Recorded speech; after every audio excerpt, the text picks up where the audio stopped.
whom all soldiers, sailors and airmen swore an oath of allegiance. Former Chief of the General Staff of the British Army, General Lord Richard Dannatt, says her loss is a very personal one for the armed forces, and I'm delighted to say Lord Dannatt joins me now.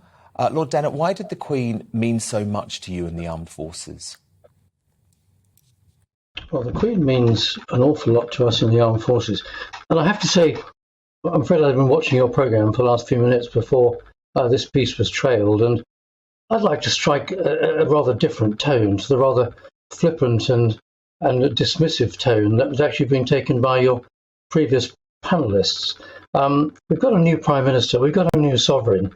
Let's, for goodness sake, give both a chance to lead this country in difficult times, in difficult directions.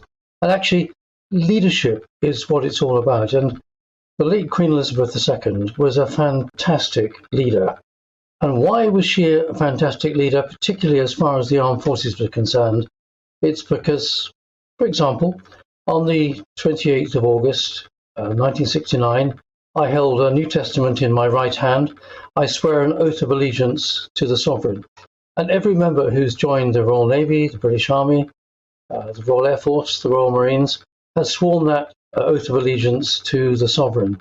And that's really, really important, because the sovereign is the person that leads our country. That's why we risk, those of us in uniform, our life and limb on behalf of the country, because actually we do so through our allegiance to the sovereign. Not the government, not the Secretary of State for Defence, certainly not the Prime Minister, but actually to someone who is our head of state. So leadership is really important, and frankly, embodied by the late Queen, who just last Tuesday said goodbye to her 14th Prime Minister, welcomed her 15th Prime Minister, and within 48 hours was dead.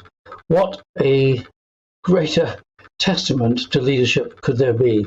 That's why those of us in uniform, proud to serve, actually are happy to be led by someone in whom we trust and whose integrity we absolutely respect. So let's forget all the political tittle-tattle. Leadership is what we want. We need it in this country. Forget all those funny commentators you've just had. Let's get on. Let's get leadership. Let this country going again. Let's give Liz Truss and our new king a chance. Let's move on. Go. Well,